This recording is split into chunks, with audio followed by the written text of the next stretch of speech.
framed for a crime he did commit. Adam Carolla. Yeah, get it on. Got to get on a trip. Get it on. Thanks for tuning in. We love that about you. Leah Knauer's here. She's a comedian, actress, comedic actress, improvisational actress, impersonationist, the Groundlings, UCB, all the Second City, all the good stuff. So we should have a good time improvising today. Good to see you, Leah. I'm so excited to be here. Really? I called into Loveline when I was a freshman in college.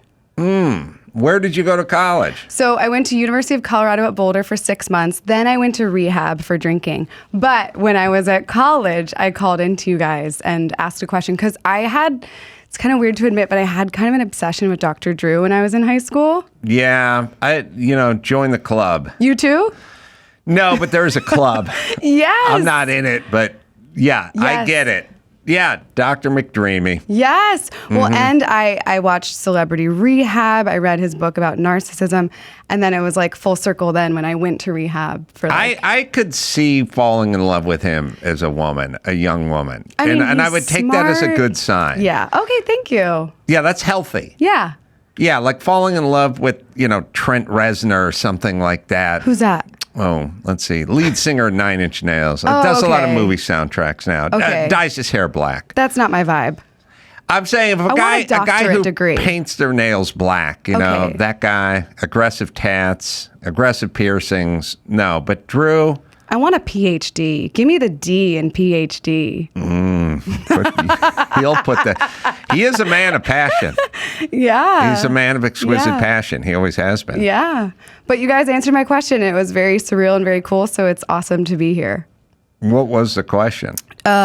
It was, so I have a third nipple. Oh, you. Do you remember? There's no way. No. Yeah. A third nipple. Yeah. So he really helped me come to terms. Superfluous nipple? Superfluous nipple. Exactly. That was what he called it. Good indie band.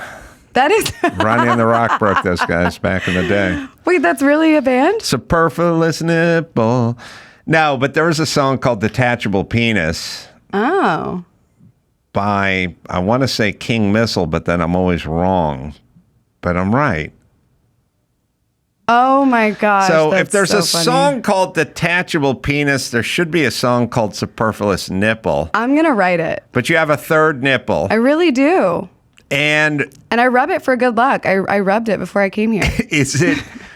Where's it located? It's right under my boob. Under your boob. And most people have it in the same spot. It looks like a mole, like it's pretty small, but it's a teeny, teeny micro nipple. How do you know? I know. Well, I mean, did you have it looked at? No, but you just know. It's not a mole. It has sensation attached to it? There's no sensation. Do you feel sensation in your nipples? Yes. You personally? Okay. I'm not so out of touch. I came here to talk to you about your nipples, Adam. Don't most people have sensation in their nipples? I mean, I guess, but I don't know. It's just like a regular nipple. It's just really small. All right, hold on. Let's dissect that last exchange. You can't milk it. I'm going to milk this exchange. You said it's a nipple, but it kind of looks like a mole. And then I said, are you sure it's a nipple? And then he said, you're sure. And then I said, do you ever get a doctor to examine it? And you said, no, but I know. And then I said, does it have sensation? And then you want to know if I had sensation in my nipples, which is a bizarre exchange because most humans, especially females, have sensation in their nipples. So if it's going to fall under the umbrella of nipple, it's going to be classified a nipple, then one thing could be sensation. I suppose. Let's get Dr. Drew in here to look at it. Look at it. Feel it. Touch it. He'll lick at it. He's a man of great passion. All right, so third nipple, superfluous nipple. Yes. And now you asked about it. I asked about it. And our answer was what? It was very comforting. He made me feel like it was not normal, because it's not normal. Not everyone has one. But, it's just a thing. It's not a big deal. Also, Chandler on Friends has one. Mm-hmm. Harry Styles has one. Carrie Underwood. Some pretty magical people. So I feel like I'm in a very cool club. And is this something that you can find their IMDb, or is this scuttlebutt around the third nipple community? They've talked about it. Oh, yeah, there's a community. Oh, Mark Wahlberg, too. Third nipple? Yes. Well, he's got his shirt off. Third nip, Marky Mark. Yes, pull it up. Every day. Pull it up. You can see it. Now, look, sometimes people try to recruit people into whatever they possess. This is my platform. This is my passion. Is that what's going on here? Yes. Marky Mark from the Funky Bunch said that he has a superfluous nipple. I don't know if he's said it, but if you pull up a picture, you can see it. I feel like they're working on this. I feel like you're doing what left-handed people do, when they try to find other people who are left-handed and they explain, Albert Einstein was left-handed and I'm left-handed. Yeah, okay, just finish serving me the fries, bitch. I got to go. Yeah, all right. Superfluous nipple. Yes. And then so you called in and then rehab 6 months later. Yes. That's early rehab. Yeah, I was 18. 18? Yeah, I almost died twice from drinking in the same month. Really? Pretty bad, yeah. So just acute alcohol intake and what happened? Almost died. Cute. What does that mean? Very cute. Yeah. I had to get my stomach pumped. I went to detox, which is essentially jail until you sober up. You have to stay there. And yeah, the EMT people said they were surprised that I survived the next day. How do they know how much you drank? I blew into something, and not a man, but I blew into one of those, what's that thing called? The breathalyzer. And it was like 0.2 something. It was really high. Oh, okay. So it was really high. 0.08 is the legal limit here. It was really high. If you get 0.2, you're 2.5 times the legal limit. The woman, when I blew into it, she said that I blew homeless people numbers. That's what she said. Oh, really? Me. Yeah. Kind of a badge of honor. And you're like, that's how I got the money for the booze. Exactly. Wow. Yeah. And then you did it less than a month later. Yeah. Yeah. Then I went to rehab, which honestly I miss. Rehab's great. You should go. It's lovely this time of year. I could imagine getting something out of it. Oh. I think I would get a lot out of 6 months in prison. There you go. I've always kind of thought about that. You should do it. Yeah, I don't know if you can do it voluntarily. Like, I think you have to commit a crime. Well, you said you were framed for a crime you didn't commit, so maybe you should just fess up and say you did it. But I'm in California, so there's really nothing I can do that would get me inside of a prison. Oh. See what I'm saying? Yeah. I'd probably go out and kill a homeless guy and then end up having to clean up garbage by the side of the freeway with community service, or volunteer at an elderly home or something. Yeah. So, but if I was guaranteed I could do 6 months. It's a vacation. I feel like I would maybe learn a second language, possibly the acoustic guitar, get some writing done. That's what I'm saying. Yes, I became a well-rounded human in rehab. What would you learn? What language would you learn? I would Cantonese, and I would have great stories for the circuit, Of course. And I would identify with black people and nod my head a lot, explain that I know what it's like to be on the other side of that wall. Sure. I get some street cred. It's good for Hollywood. Yeah. Oh, I love my story. So you got sober. I'm not sober. Oh, okay, good. But I learned balance. You learned balance. And self-control. At 18. At 18, and then I moved to LA when I was 19 and started stand-up, which became the new addiction, was comedy. Oh, that's good. Yeah. Healthy addiction. Yeah. I don't know about that, but yeah. And when did you realize you had the ability to do all the voices? I've always done voices. I always mocked my mom when she would yell at me growing up. That's good. And she hated that. And so I was always doing impressions, but it was about 2 years ago that I really leaned into it and started posting them online. And then that led to me getting a voiceover agent. And yeah, it's so fun for me. Maybe we should play what I was looking at, which is you drinking coffee as all these different characters. Please. Oh, my gosh. And Joe, I guess, and Dawson, we should probably have these things queued up because I might as well play a little clip of the action, Leah. I mean, so people... I could force you to dance right here, but we have a nicely produced... We have a video of me dancing. Self-contained 1 minute of it that I think would be kind of funny. Yeah. So...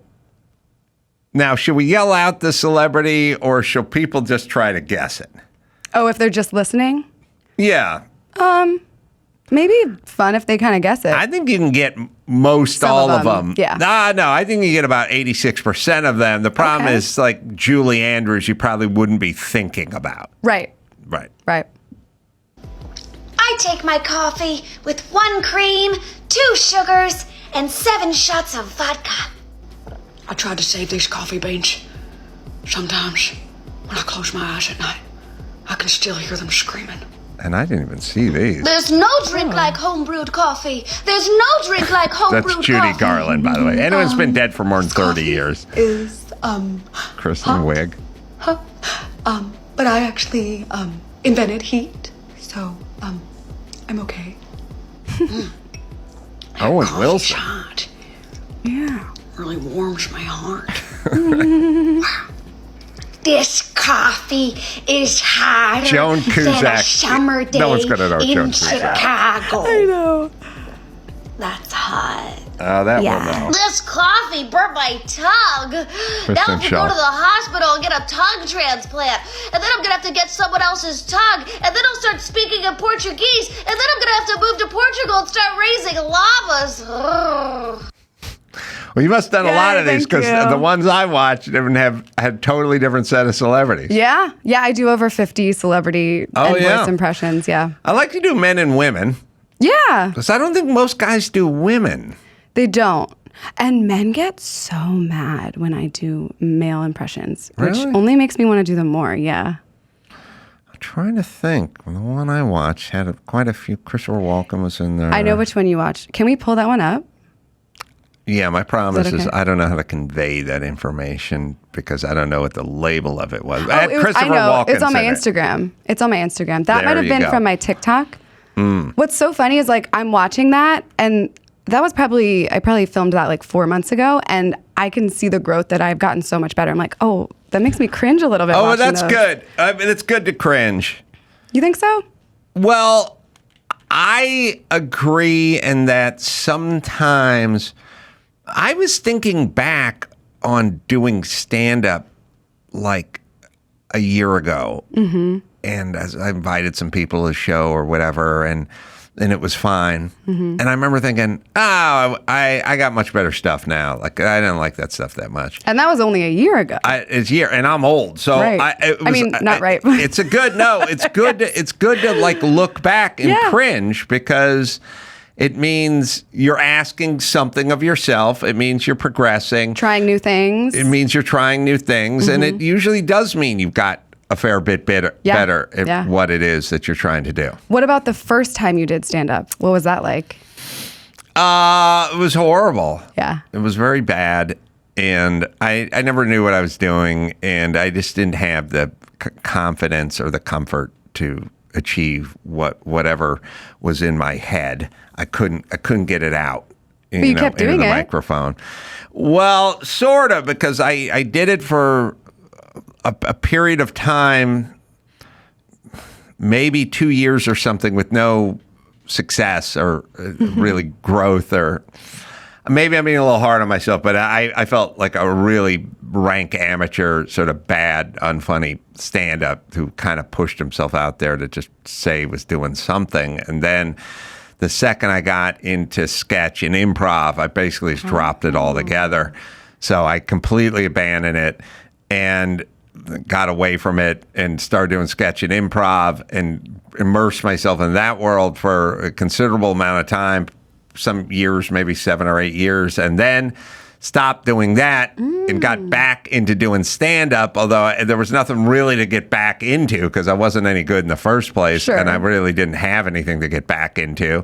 And then I tried that again for a little bit, and it felt the same, but a little bit better just because I'd logged some stage time and I had my feet under me. But Confidence. it's a little bit.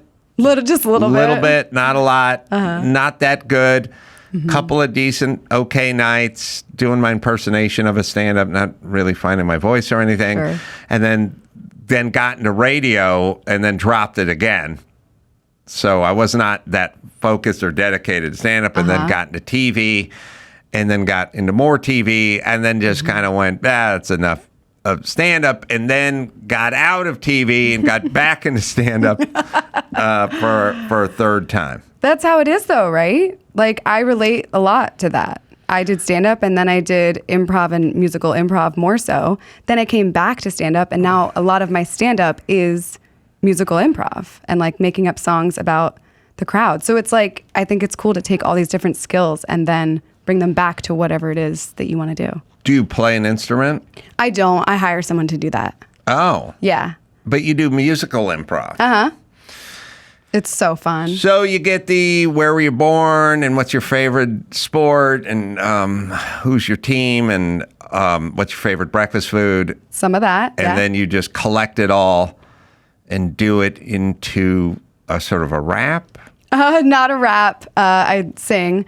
But yeah, it's like that. Or I'll ask for a title of a song. Like one was The Rim Job Blues. That was a fun one recently.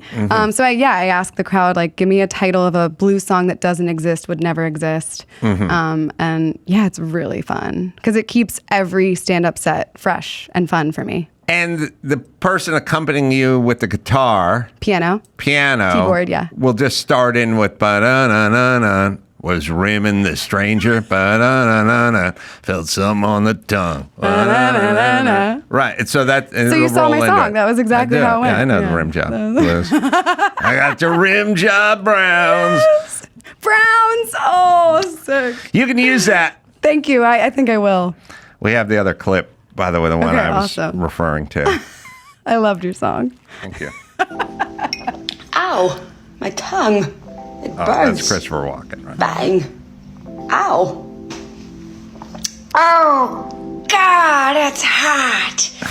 Oh. Jennifer Coolidge. Drinking coffee. Oh, ow, oh, ow, it's hot. Oh. This coffee is scorching hot. John Malkovich. Oh, Diana Ferris. I can't feel my one knows tongue. Oh. If you know, you know. That coffee is so hot. It makes me feel alive. Drew Barrymore. Oh, this coffee This is Julie so Anderson. hot. Fit for a princess. Can we talk? This coffee is hotter than a shirtless Timothy Chalamet. Oh. Oh, some like it hot. Oh. Oh, that makes me want a hot cocoa real bad. Jennifer Coolidge. All right, so now you get it. Now you get it. And Thank so you do songs. I did not know that. Yeah. I'm a Gemini. So I don't know if you. No, you didn't. I knew it. Did you really? No. No, you're not into that shit. What do you know what your sign is? Gemini. Really? Mm-hmm. When's your birthday? May 27th. Oh my gosh. So you're just like me. That's We're right. crazy. We're crazy, We man. get a bad rap. Everyone's talking shit about the Geminis. I know. I got some fucking Pisces guy up my ass talking smack about my really funny. zodiac sign at the mall. And I'm like, bro, I don't even know funny. you. You know what I mean? Well, Geminis, I don't know if how much you know about I know Geminis. everything about Geminis. I'm a Gemini. We're very chatty, very communicative, so it totally makes sense that you talk to strangers. Yep. I go up to people. Yep.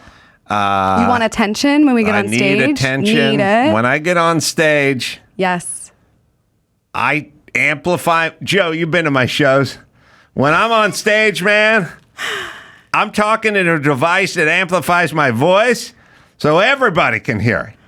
You know? You're such a Gemini. Joe, see me. I don't even got room for the band, man. It's just me and the microphone. Mm-hmm. Sometimes over an hour Wow. of my voice being amplified to a room of people that aren't even in my family. That's so funny. These are total strangers coming out to Snoqualmie casino there, That's Snoqualmie. funny. Yeah, I need attention. Yes, same. Do you Lots feel of like you attention. have two sides? Do you have the devil and the angel? Or are you just straight devil? Let's see. All right, my personality is I generally do not want to engage with the people per se. Okay. I would like to do my own thing. Okay. I'm mechanically oriented, and I don't really want to talk to people, but it's not really because I don't like them. It's just because I think in a mechanical way. Okay. I'm stuff oriented. So I'm fine with people. I have no issues with people, and I'm not scared of people, and I don't have any personal space that could ever be invaded.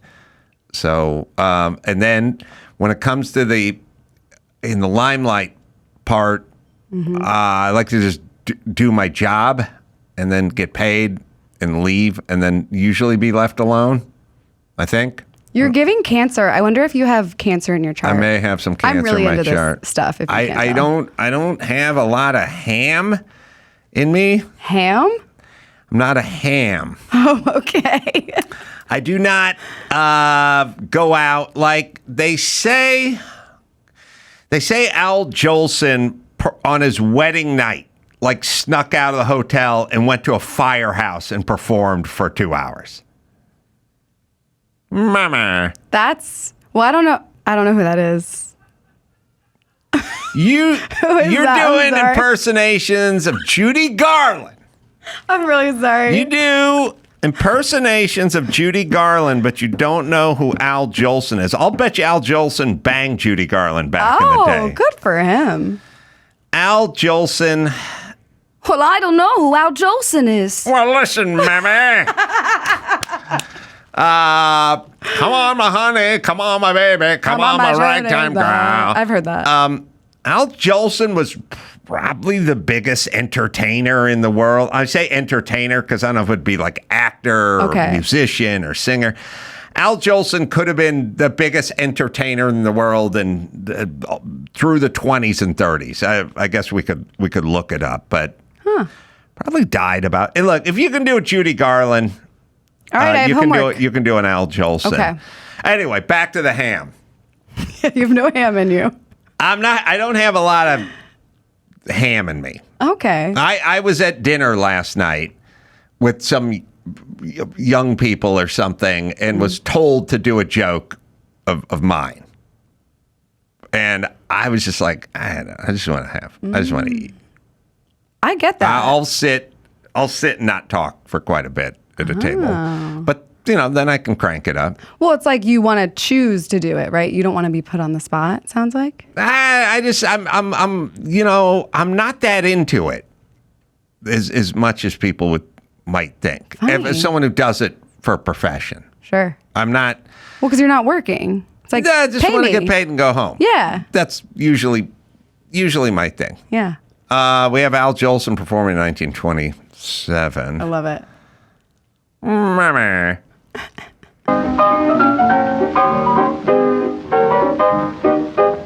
Blue sky, smiling at me, nothing but blue skies do I see. Oh, toto, bluebirds, singing a song, nothing but little bluebirds all day long. I never saw the sun shining so bright, never saw things going so right. Noticing the days hurrying by, when you're in love, oh, don't they fly? Blue days, all of them. All right, so you can learn some Al Jolson. Now, here's the question. Is that his song? I don't think any songs were anybody's songs back then. 'Cause I do know that song. They'd get some Jewish team, or they'd steal it from the Negro Leagues or something, and then they would sing. They would take everyone else's song and get paid. That's how it worked. Yeah. Now, the question is when did Judy Garland probably made it to the late 60s, early mid 70s in the age before she kicked off. I wonder how old Al Jolson was. Anyway, not really ham. Okay. But more than happy to give you my opinion on something. Okay. I'm like 85% ham. You and Al Jolson, Yes. your new hero. Yes. Yeah, it was great. Yeah. Now, are you from Philly? Were you born in Philly? No, my dad is from South Philly. Okay, I'm from Philly. And I was very excited when I read that, but it seemed like there was like confusion online on if you're from Philly or not. Well, at first glance, I know what you're thinking. You're like, this guy, he's a Gemini. From Philly. He's from Philly. That's me. He's got a second anus, superfluous anus. This guy's marriage material. Yes. Oh, absolutely. No, not. Oh, Al Jolson dead in 1950. Oh. 64 years old. That's Not young. that young, but not that young for 1950. That was about it. Judy Garland, 47. Oh. And they were on the planet together for about 25 years, but not much past that. All right, so can I bring up something interesting? Sure. Of course. Context is everything, right? So Yes. I was did a show at a casino, and I've done a lot of casino shows, and every single casino show I've done, I stay at the casino because the casino has a nice room for the performer. And Mike August, who books the shows, who's oftentimes confusing, even said when I was riding in, they got a big suite for you. Like sometimes I'll have the suite with the hot tub or something in it. But I didn't ask him about the casino. He said something about, he said they got a suite. So I was like, okay. So we had to drive about 5.5 hours from the one gig to the next gig. Ooh. One was in Oregon, the other was in Washington. And now Joe and I are driving, and the show's at 8 o'clock. We're rolling in there at 6:30 or 15 or something. I'm always eager to get a little nap. You know, Geminis, we love to nap. We do We're love to nap, nappers, yeah. man. Yeah. We are nappers. Love a nap. Love a nap. So it's like, I'm going to grab a shower and a nap. No, I'm going to grab a nap, then I'm going to take a shower, then I'm going to do the show. But I think I can get about 45, 50 minutes, which is a good enough nap for me. Nice. So we come pulling up to the casino in the valet, and then I get out of the car, and Joe gets out of the car, and we give the keys to the valet, and we have our suitcases, our luggage with us. And we start to head in the casino to check in. And a security guy goes, where are you going with those bags?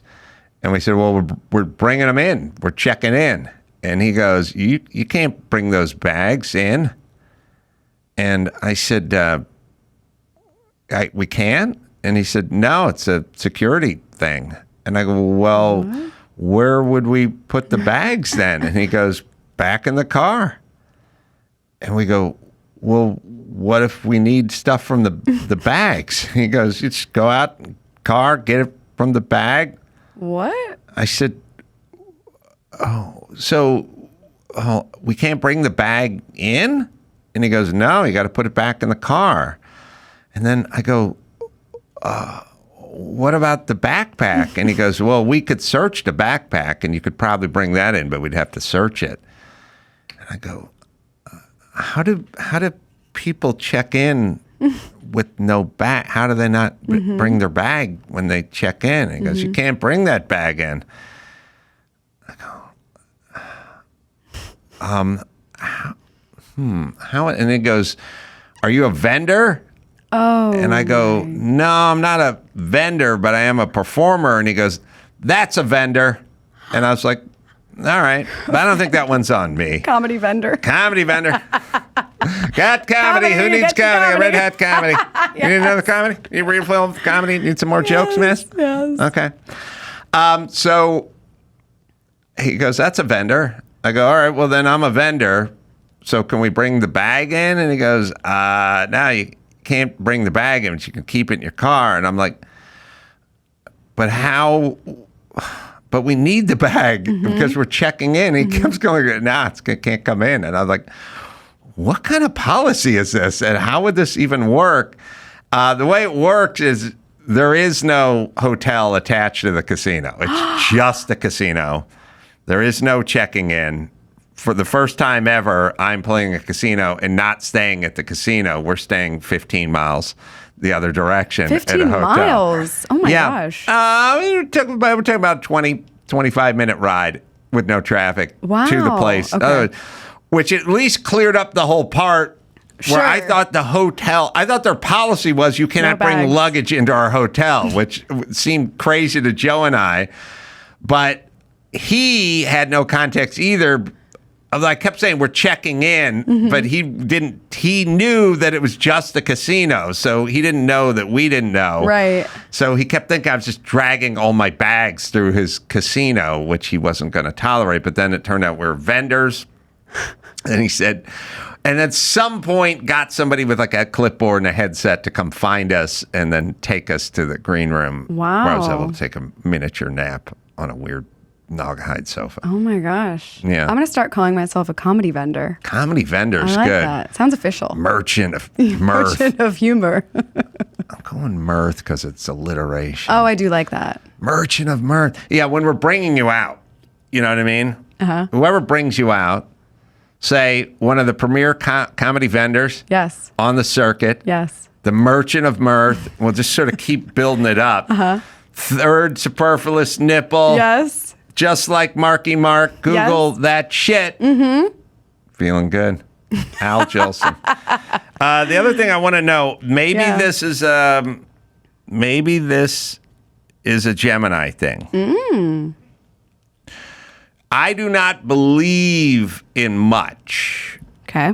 in terms of things I can't see. But it has always been semi-clear to me that I have some sort of magnetic field that I give off that makes devices and electronics not function as they should. Oh. It's just it's happened to me all through. Wow. Well, it doesn't happen to me, so I don't know if it's a Gemini thing. You might be cursed. It might just be a you I think it's a thing. curse. The Corolla curse. It could be because very often, just stuff that works for everyone just doesn't work, and then people figure it out and they realize, they go, oh, I've never seen that before. Like, why is it doing that? Like, why is your phone doing that? Or why is anything doing that? And it happens all the time, and I just explain to people stuff isn't going to work with me. So you tell me this. In a period of 24 hours, I sat in first class on a goddamn airplane that took a 2-hour delay on the tarmac, and then we came back from New York. So I was basically on the flight for seven and a half to 8 hours. First class, goddamn screen did not work. It lit up, and it was functional. It wasn't powerless, and it would sit there and sort of malfunction. It was a touchscreen. And then at some point, the gay stewardess guy would swing by and I'd go, it's not working. And then he'd go, let me see what's going on here. And he'd lean in and he'd touch it and it would like fire up and it would work. And he'd go, yeah, it's going. It's going. It's a touchscreen. I'd go, oh, okay. Yeah, watch whatever movie you want. I'd go, okay. And then he'd walk away and then I'd touch it and it would just lock up. Oh and my gosh. I was locked up the entire time. He came back a couple hours into the flight, and I said to him again, the screen's not working. He like leaned in and he went, and he touched the thing, and he's like, yeah, you have to touch it. Yeah, it works. And it fired up again. And then he left, and it never worked again. I just kept hitting it. It never worked the entire flight. The following evening, 24 hours later, I was in a movie theater, at a high-end movie theater, watching A Quiet Place 3 with power reclining seats, and I went to hit the recline button, and it was like, didn't move. Damn. Hit it again, like didn't move. Everyone is in full dental chair recline. I'm sitting upright like I'm back in school, you know. Yeah. And then I go call the guy over, and I'm like, is it plugged in, or is there a reset button? And the guy like puts his flashlight a little down there, and he says, at a certain point, he just goes, this is not going to happen. And I was like, oh, okay. Did you move? Or did you stay there? I sat, it was full, so I sat on someone's lap who was reclined. No, there's nowhere to go. I was saying, the fucking seat doesn't work, and the screen, it was the only seat in the theater that wasn't working, and mine was the only screen in first class. That's why, and I know this is not hard evidence, but I have had enough of this stuff in my life where people go, it works for me all the time. Like, it always goes, it will not work for me. When I went to Trump Tower to do Celebrity Apprentice, They said, do you want to do Celebrity Apprentice? And I said, what's involved? And they said, you move into a suite at Trump Tower and you live there for like 7 weeks or 4 weeks or 21 weeks or whatever. And I said, I cannot do that without my TV. I must watch. I need control over my TV set. I can't just turn it on and flip through the stations like I'm in a hotel. I need to watch my shows that I recorded earlier that day, that night. And they said, well, there's something called Slingbox, and we can hook it up for you. And I said, it will never work. And they said, we use it all the time. It works. And I said, it will not work for me. This thing you're telling me that I'm going to come home. You were just predicting this? I knew it. I knew it wouldn't work. I said this, and they go, Slingbox is great because you can watch whatever show whenever you want. It'll record. I go, I know how it's supposed to work, and it is great on paper. It will never work. It is not going to work for me. And then I had the guy come set it up, and he's like, yeah, see, just push record, and it works, and you can watch whatever you want. And then he left, and the second he left, it stopped working.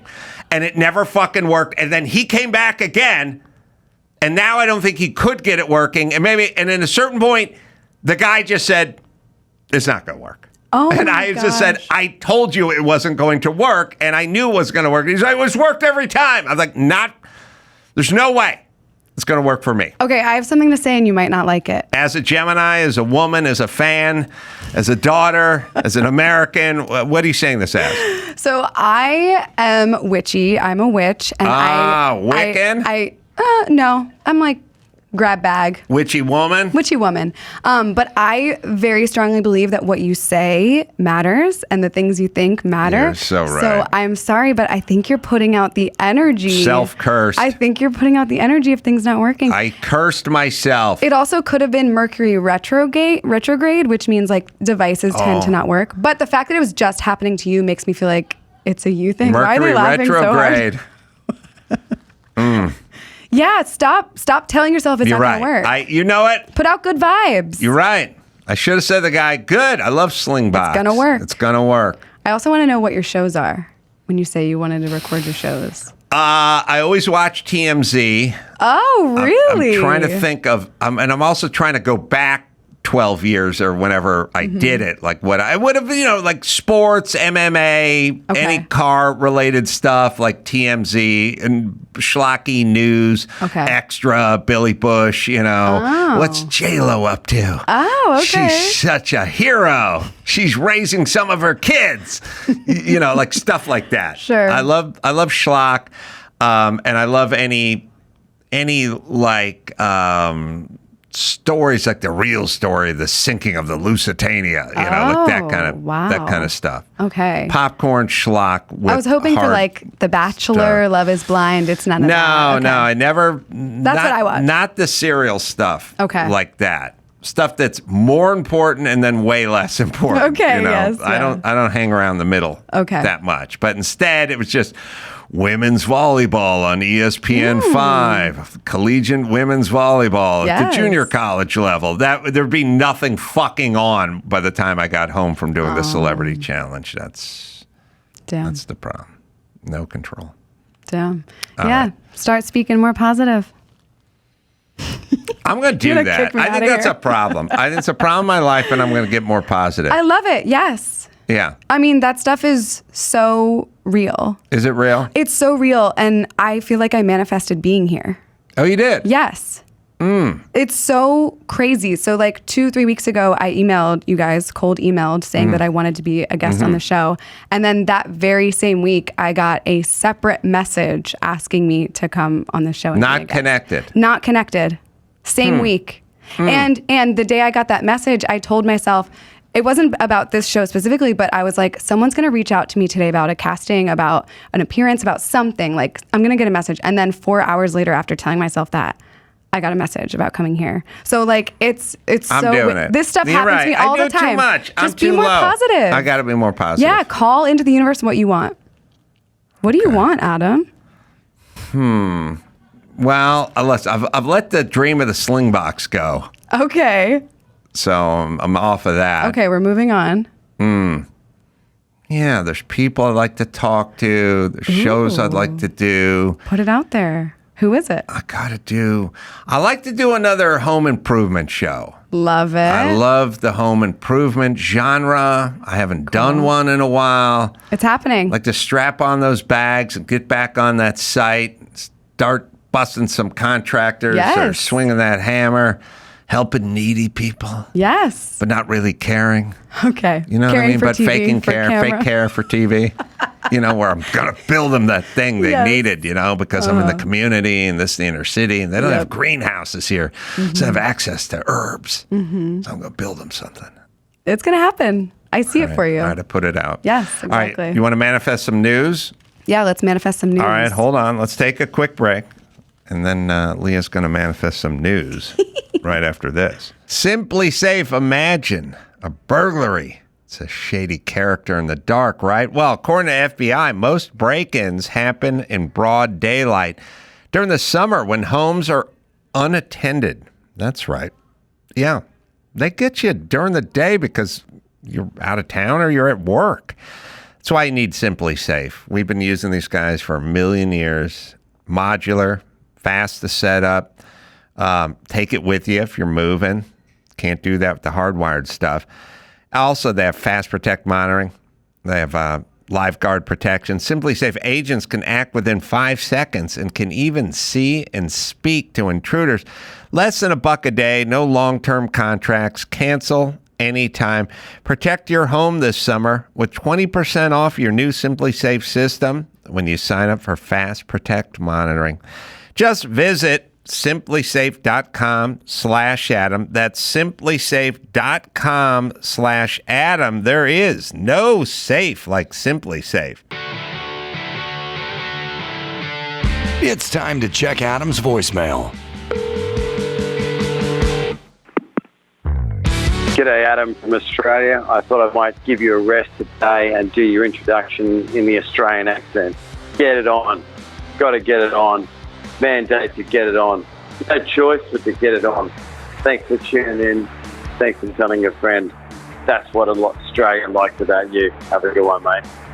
You can leave us a message at 888-634-1744. All right, Leah, let's do some news. All right. First up, suspected drug smuggling tunnel found in Tijuana is so long. How long is it? Authorities don't have enough oxygen to reach the other end. I don't buy. There's not enough oxygen to make it to the other end. That's what it says. In northern Mexico, it's so long that authorities haven't been able to find the exit point without oxygen tanks. Baja California's Secretary of Public Safety, Leopoldo Tizoc Aguilar Duran, said his team is in the process of getting the tanks to finish the investigation.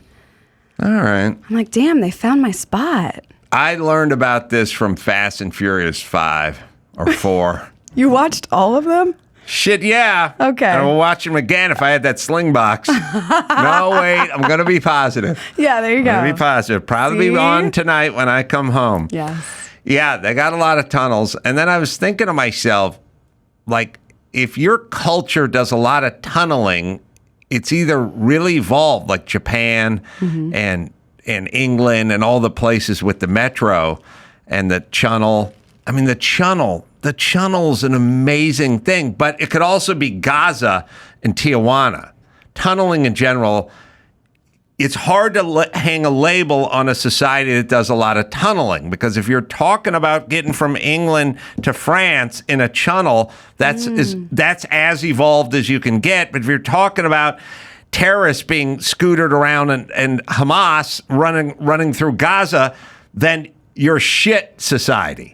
And if you're running fentanyl through Tijuana and under San Diego, then you're a shit society. But the in-between societies don't really do a lot of tunneling. It's crazy. I mean, to build a big tunnel, like as big as what they're describing, I'm like, they had to have been on cocaine to build that, because that sounds very ambitious. Yeah, it's on their own supply. They're getting high on their own supply, and I don't know if these tunnels are like walk upright through the tunnel or lay on a mechanic's creeper and get dragged through it. Okay. You know what I mean? Or crawling. But they're drug running tunnels, right? Yeah. Drug I'm smuggling. assuming. Drug smuggling. God. Yeah. I don't know what the hell. Also, I don't know what the hell we're doing with people because we can't seem to dissuade them from doing things. Free will. It's a crazy thing. Tunnel or they come up. I mean, they literally come up with semi-submersibles and submarines and stuff to run drugs. That's crazy. You cannot corner the drug cartels. They always have a counter. Whatever your move of life is, they have a counter to whatever it is you do. You build a fence, they build a tunnel. You get guys on the high seas and speedboats. They get submarines. They just figure it out. It's crazy. You know what Jennifer Coolidge would say? Oh, what would Jennifer Coolidge say about the tunnel? Oh, God. Big whoop. My vagina's so cavernous, people can't find the exit point without oxygen tanks either. Oh, God, it's so huge. Come crawl in it. Oh, wow. I think she was at the Groundlings when I was at the Groundlings. Oh, really? Yeah.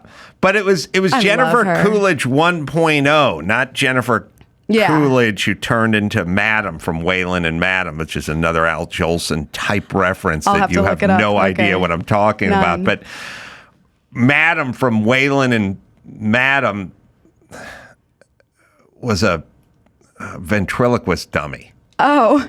And Madam and Jennifer Coolidge basically became the same person. Like there was a young starlet version of her, and then there's the old body version of her, and that's what we're getting. I love all versions of Jennifer Coolidge. Okay, she's the best. All right. So they're going to tell us: do we trust Mexico's safety minister to suss out this tunnel situation? I don't trust anything out of Mexico. I don't know. Yeah, I don't. I think he's on the take. There's a minister of safety in Mexico, it sounds. Yeah, I guess so. All right. I guess so. Mm-hmm. All right. Next what else? up? Next up. Salt-N-Pepa's Sandra Denton was kicked off a Southwest flight exploring lawsuit. She was left grounded. It was Pepa. Pepa was left grounded in Vegas this morning after a Southwest Airlines crew deemed her a safety risk on their flight. The Salt-N-Pepa rap legend tells TMZ Hip Hop she was on a flight from Las Vegas to Nashville for a meeting, a flight she takes frequently because it's the only direct one. Now, I heard she bought 2 seats. She did buy 2 seats, and when they asked her why she had 2 seats, she said, "It's none of your business." Sorry, I had to. So she bought, all right, so here's the story I heard. I heard she bought 2 seats so she could have a seat open next to her because she has like some sort of knee condition or something. She has a knee brace from a car accident that she was in. Yeah, so she just, look, Southwest is not a celebrity airline. What is? What is? Yeah. Anything but Southwest. Really? Okay. You don't know the stories of Southwest? I guess not. It's not Spirit or Frontier. Well, Southwest does not have a first class. Oh, okay. They don't have a business class. Okay. So I will not make them a celebrity airline. Okay. Good? Yes, understood. I didn't know that. Well, how many celebrities have you seen on a Southwest flight? I'm saying they can get on a Southwest flight. Yeah. All right, anyway, that's a safe statement. Southwest, not a celebrity airline. All right. You okay? Yeah, I'm good. Right. Not a celebrity airline. Now, sometimes if celebrities fly Southwest, which they will do, especially got to get from Burbank to Vegas and who cares or whatever, a power move could be buying an open seat next to you. But Southwest doesn't have assigned seats. So are you buying the seat next to you or are you just buying a seat? So I heard that she bought 2 seats and was assuming that was a seat next to her. But then what? But then someone wanted it, and he said that he was going to a funeral, and then she asked him if he would swear that he was going to a funeral, and he wouldn't swear that he was going to a funeral. So it seems like, and then the stewardess kicked her off. There's got to be more to this story. I agree. Seems bizarre to me. So you go, I'm flying Southwest. I didn't hear the part in your story where she bought 2 seats, but I was told that. Oh, is that in your story? She did buy 2 seats. Yeah. Okay. So she bought 2 seats, and then the person sits in the seat that she bought, And then she's okay with it as long as he's going to a funeral, but he won't swear to it. Right. And then the stewardess kicks her off. Allegedly because she started recording, but she says she wasn't recording. I watched some of the video, and it's pretty funny because she has like a filter on it. There's hearts everywhere, so it's pretty So we funny have visual. recording of it. Uh-huh. But then also, do you get thrown off for recording? Right. I think it's weird. It's like peppered with a lot of questions. Yes. I see what you did there. Thank you. Well, if there is a video, you're saying a video exists? Yeah, there's a video. No. I don't know. Maybe we got the vid? Oh, I didn't. No, we don't have the vid. But there is a vid. How do you know there's a vid? I watched it on TMZ. How come we don't know there's a vid? That's the question. All right. It's on the link that I was sent. It's on the link that you were sent. This gets better. I did my homework. Good for you. Some of us did. See, that's the thing about Geminis. They be studying. Oh, we be studying. Mm-hmm. Yes. Can't stop a Gemini from No. studying. Well, we love like knowledge. Yeah, Very yeah. curious. Very curious people. Oh, yeah. I am curious. Do you know your other signs? I'm really curious what your big three are. Oh, there's a big three? There's a big three. So your sun is Gemini. That's how the world sees you. Your moon is your emotional life. And then your rising is what you're becoming, or your ascendant is what you're becoming in life. I do not think there's any chasm between how the world sees me and how I am. Everyone's number one answer, I think, at least they tell me, if someone goes, what's Adam really like? They just go, he's exactly like you think he is. You are. That's how I am. Yeah. I don't know. It seems like a lot of work to have that chasm. Now, maybe Ellen's a Gemini. Oh, don't bring her in with Maybe us. she has a little chasm between No. how the world used to see it's her not- and how she is. It's the ascendant is who you're becoming. It's not like the who I'm difference becoming. of yeah. That's the moon? That's the rising. The moon is your emotional life. Ooh, looks like we My got a video. emotional life. So I'm a Pisces moon, so I'm very sensitive. Oh. Cry a lot. Oh, I don't Dreamy. have any sensitivity. Okay. I don't have any sensitivity about All right. people's Okay. stuff. I Wonder if you're a Scorpio. I'm annoyed and astonished about how fucking dumb people can be. And I'm also wildly disappointed at people's character. Like, wildly disappointed in the character department. Like, goddamn, what happened to everyone's character? What happened to character, like, just in general? Like, sad. That might I'm not sad. be zodiac related. That might just be like you just hate people. That's me hating people. Well, it's not me hating people. It's me hating what we've become. I get that. You know what I mean? I get that. All right, we got the clip. This is Peppa. Southwest. And I'm injured only, and I bought 2 tickets. I have Two two passes. I have 2 passes, right? They want to know if I could get the wheelchair now, even though I needed a medical assistant today. I was injured. I just got injured, y'all. How y'all doing? So these Everyone's got to get people filmed now. took me off the plane. Brought this other man on She looks the plane. great. Yeah. And took me off the plane. Just tell me the reason taking me off now. She's got a lot of hearts. You said that I needed a brace. So once you got on the plane, I asked you why did you need a second seat. You weren't wearing your brace or anything like that.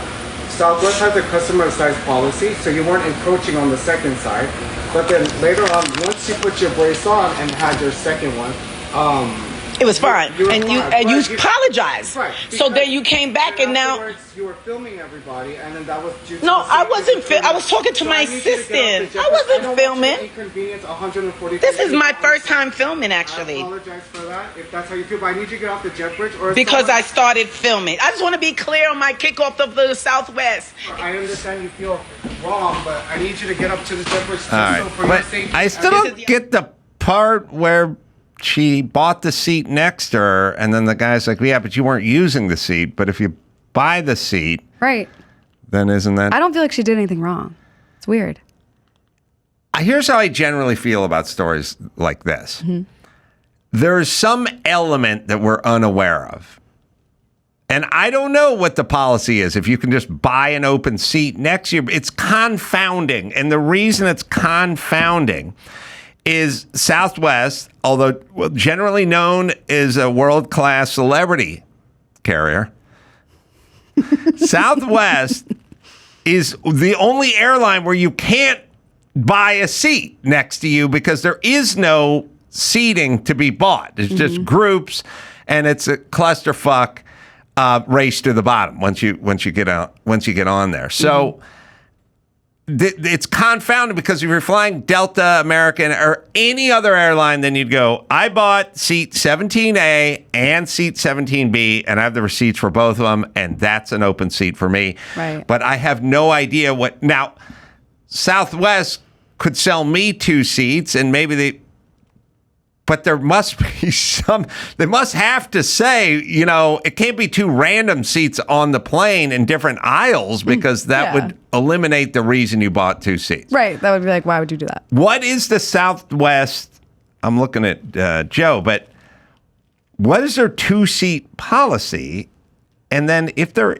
And okay, I guess if you're supremely morbidly obese, you could buy 2 seats. And then you would spill in the next seat because he said you weren't using the other seat except where you bought it. I don't get it. I don't get it either. Okay. Well, anyway, maybe we'll get... There'll be something that Southwest did that we don't know about right now, but it seems confusing that they would do this. They have a policy for 2 seats, but that policy only describes if you are too big for 1 seat. Yes, because he said something like your carriage wasn't in, you weren't using the other seat. So that's, it's all dealing with customers of also, size. how would you know if you worked for Southwest and there's an open seat, you would never think the person bought that seat. Right. Which next time I fly Southwest, I will try. You're going to fly Southwest? I'm a celebrity. It's not a celebrity airline, I hear. No, it's the premier. Oh. Last time I flew Southwest, I sat between the cast of Friends. No. Yes, the entire 3 on one side, and then, Matthew Perry died, so there was room for me. And I just squeezed between Aniston and the guy who plays Joey. Yeah, come on. Yeah, you remember me, Jay? That's great. Yeah. Jennifer was there. Corolla, good to see you. Yeah, we're sitting next to you. We had Kudrow on one side. We had Cox on the other. We had, again, like I said, Matthew Perry. That had to break your heart, Jennifer. It really did. Oh, yeah, I mean, sorry. Yeah. That was me. But the point is the last Southwest flight I flew was just one line of the cast of Friends, Wow. And I just snuck in between the 2. Good for you. Yeah, it's a celebrity airline, but sometimes they'll let some civilians on the flight, and I'll see regular people, lawyers, dentists. Those are like regular people. Regular folk, Okay. But I am going to try saying I bought the seat next to mine when somebody tries to sit in the middle after. Because I get on the B group, and then they come on the C group, and they try to plant their fat ass in between me and the person on the aisle. I'm going to say I bought that. See if that works. Go ahead. See how it goes. Okay. What's the next story?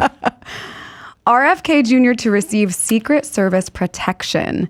Independent candidate Robert F. Kennedy Jr., whose famous father and uncle were both felled by assassins, will receive Secret Service protection in the wake of Saturday's shooting of former President Donald Trump, Homeland Security Secretary Alejandro Mayorkas said Monday. Well, good, but... Okay, he's been asking for Secret Service protection since day one. And he told me they're not giving him Secret Service protection. And even though his family has a rich history of being hit by sniper's bullets, he did not get it, which is super shitty for Biden to do. But then a bullet hits the ear of Trump, and now you've changed your mind, which is sort of, it's like, okay, now you have to do it because in the eyes of public opinion, you have to do it. And maybe the game's on, and if someone died, then they'd blame you. I don't really, here's the thing. I'm not giving any points to anyone who gets forced to do something. It's like the fake apology. The athlete beats the crap out of his girlfriend, denies it the whole time, and then at some point they find elevator footage of it, and now he's apologizing. Like, remember in P. Diddy? Mm-hmm. P. Diddy opens a can of whoop ass on his girlfriend in a hotel, calls her a liar, and denies it for 9 months or whatever. Then the footage comes out. Now he's apologizing. And crying. Should we respect him for the apology? No. Because it was forced on you. And this was forced on the Biden administration because they denied it for a year before this. Yeah. So no quarter. I actually asked to have Secret Service escort me here. Oh, yeah? But I was denied. So I'm brave. You are brave. Yeah, thank you. Yeah, so good. I'm glad he's got it. Yeah. Mm-hmm. Also, why are we still calling it Secret Service? I know. Everyone knows. Very high profile. The secret's out. Yeah. Secret Santa. Now that still works. Still we don't know secret. who that guy in the office is. Right. But Secret Service is like, we all know you have 8 Escalades. You have 8 Escalades. Everyone's wearing sunglasses. A suit, a black suit. Just call it the service. You got an earpiece. Everyone else is wearing like a tank top on the 4th of July, and you got an earpiece and a black suit on. We know who you are. Right. Yeah. It's not secret. Yeah. By the way, sky marshals don't have the word secret, but they are secret. What's a sky marshal? I'm learning a lot today. Al Jolson, sky marshal. Was Al Jolson a sky marshal? He was one of the best. Really? Oh, yeah. Wait, what's a sky marshal? For listeners who may not know. Well, let's see if we can figure this one out. It's an old-timey Texas guy, rides a horse in the air. No. There's after 9/11. Oh, honey, do you know about 9/11? Yes, I know about 9/11. I don't know. These really bad people took an air. You know an airplane, right? I know what airplanes are. Yeah, yes. okay. Southwest. So these bad mad men took an airplane and they flew it into 2 giant buildings. And then they fell. Mm-hmm. And then so we were like, no more. We're going to prevent that next time someone tries to take over an airplane. So we invented a job called Sky Marshal. Are they on every plane? No. Oh. They're on like 0 amounts of planes. Oh. But you should think that maybe they're on. Oh, okay. It's like plane. undercover? Well, they don't advertise. Okay. Well, that's why I didn't know what a sky marshal was. Yeah.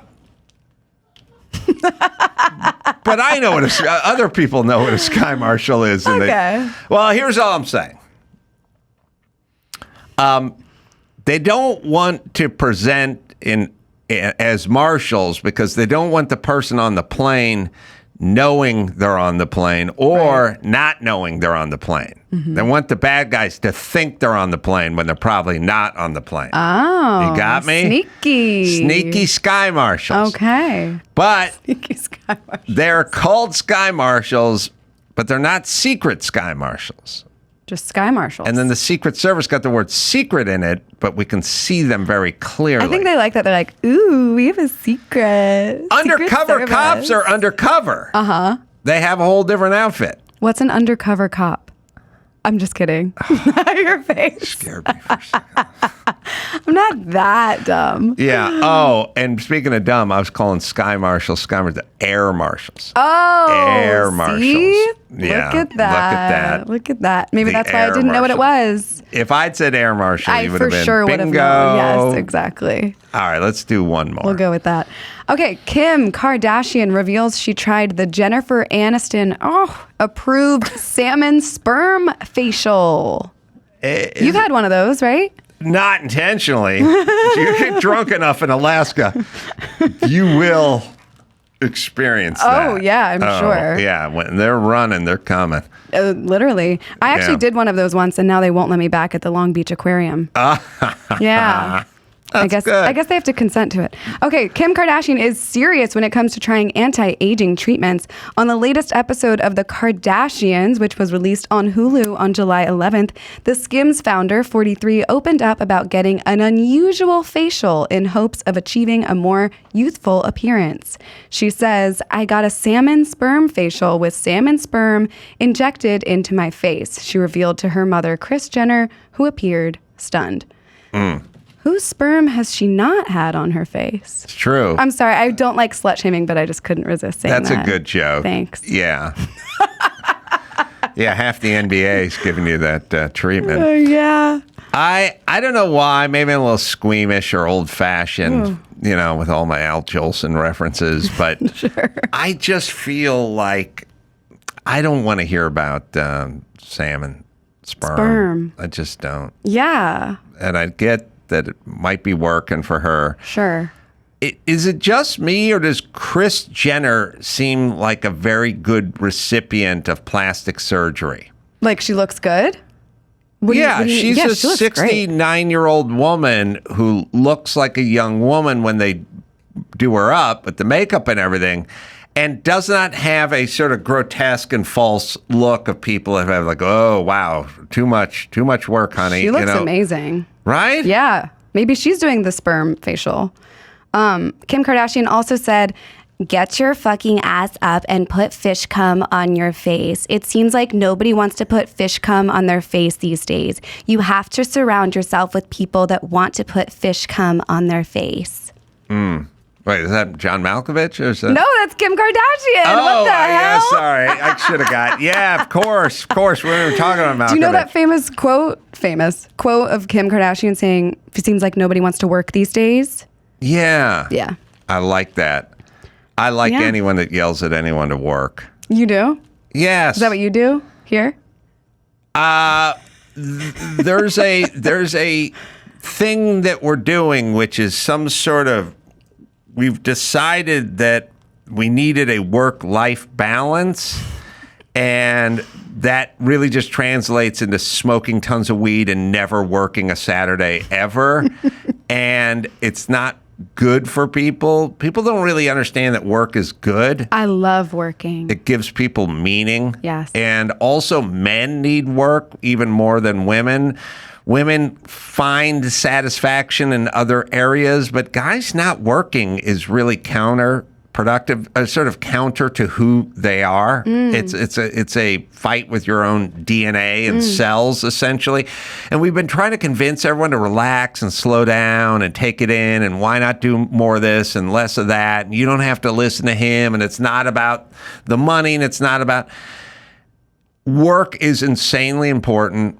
Physical work is better for you than sitting in a cubicle. And we've been trying to talk every dude into essentially getting a degree in some bullshit, not learning a trade, and then working from home, and they're all fucking fat and miserable. You will be miserable if you do not work. It gives you purpose, and you need to do it. And as a society, we should be encouraging people to work longer and work harder. And for that, I love Kim Kardashian because she wants everyone to work, and she busts her. She works hard. She works her ass off. And I guess when people think about the salmon sperm treatment, they don't know it's injected, right? It is injected. Right. Yeah. Which is because when you put the word facial behind semen, Right. There's an image. there is. Yes. There is an image, and I picture an image of the great Chinese leader, Emperor Bukkake. Oh. Wait, that's his real name? Well, that was the original name, and then he invented a whole porn genre. Really? I did not know that's where it originated Yeah, there's a from. Chinese emperor from about Byron, you can look about 1260. Anyway, it was Ottoman Empire, I think it was. Wow. And his name was Emperor Bukkake. And for some reason, they adopted him. What a legacy into to leave behind. Porn. Yeah. But the great Emperor Bukkake. Good for him. Yeah. And it was big into the ivory trade back then. And maybe that's what it was, the ivory, the white Ivory. What's the ivory trade? You know, there's these big fat animals called elephants. Yes. Oh, you're talking about the tusks. Well, you didn't let me explain. Oh, sorry. Okay, go. They have these pointy things that come from their mouth. Ivory. So Emperor Bukaki, Yeah. that was his trade, the ivory trade. Oh. You know, so maybe that had something to do with okay. it. I don't know. Wow. Well, Anyway. why did we have to bring Jennifer Aniston into this? Like, I was sitting next to her on that Southwest flight. Jennifer Aniston looks good. yeah.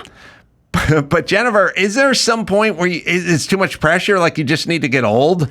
I don't know. I just want to support fish. I love salmon sperm. Yeah, it's great. Wouldn't it be nice just to let the hair go gray and just start taking on those, Meryl Streep type roles, What? Sounds like you want me to take a break. Oh, you're right. You're right. No, I agree with Kardashian. I want you working, but I'm saying at some point it's just got to be too much work. You know what I'm saying? Yeah, I don't know. I'll just go to Ross. And we'll still love you if you get old. Thanks. Yeah, it's great. Yeah, I would still be a fan of yours. Thanks. What do you get done? Anything? Yeah. Oh, no, but I should. No Botox? Nothing? No. Facials? You don't do anything? I haven't used soap in a long Oh, God. in a long time. Okay. I will dye the gray every once in a while. Okay. But that's about as much as I got. I'm concerned. Why don't you use soap? I don't think it's good for you. What? Yeah. Even natural, like, I don't know, organic soap? Oh, maybe. I don't. Okay, your body places things on its skin. That are meant to be there, like your hair, your skin. It places like a sebum on it. It pushes stuff out, and nature knows what it's doing. And I don't think you should scrub that away. Wow. That's what I'm saying. And the scientists agree with me. Really? Mm-hmm. Wow. Worst thing you can use is like Purell. The worst thing you can do is sterilize your environment. Well, you know what I think is also really bad for you? Smelling bad. Women hate it. Women think everything's gross. You know, if women weren't alive, we would use the same fucking bowl every day for the rest of our motherfucking lives in the same mug, and no guy would ever get sick and no one would ever give a shit. I would just rinse my bowl out, rinse my mug out, put it upside down on the counter, and the following day I would just come out and I'd pour shit in the same bowl, I'd pour coffee in the same mug, and they'd never run a dishwasher. Okay, that's and disgusting. And we never use all the power and all the water and electricity and all the time it takes to load and unload. We just rinse it with hot water, set it on the countertop, and the following day we would use it again, and no one would ever be any the wiser, no one would ever get sick, and no one would ever be gross, except for women will not let you do that. Well, let's be clear. You said if women weren't alive. If women weren't alive, honey, you wouldn't be alive. Well, you wouldn't be here. So we're keeping you clean. I'm dreaming of a hypothetical utopia. Wow. That's right. All right. All right. Patrick Fabian is out there. He's got a bunch of films out. Better Call Saul is probably where you know him the most, but he's done almost everything. And we'll take a break. And then you're hanging in, right? So, we'll figure it out. Leah, and we'll bring in actor Patrick Fabian right after this. O'Reilly Auto Parts. Oh, my favorite. Love these guys. Yep, they're in the business of keeping your car on the road. O'Reilly Auto Parts offers friendly, helpful service and parts knowledge you need to maintain and repair your car. They've got thousands of parts and accessories in stock and online as well. So they have it in the store. You can buy it online, so you'll never have to worry if you're in a jam. The team at O'Reilly Auto Parts can test your battery for free in or out of your car. Well, it's easier to do it in your car, or you can bring it in, I guess. If it needs to be replaced, they'll help you find the right battery for your vehicle. Need your windshield wipers replaced, a brake light fixed, or a quick service?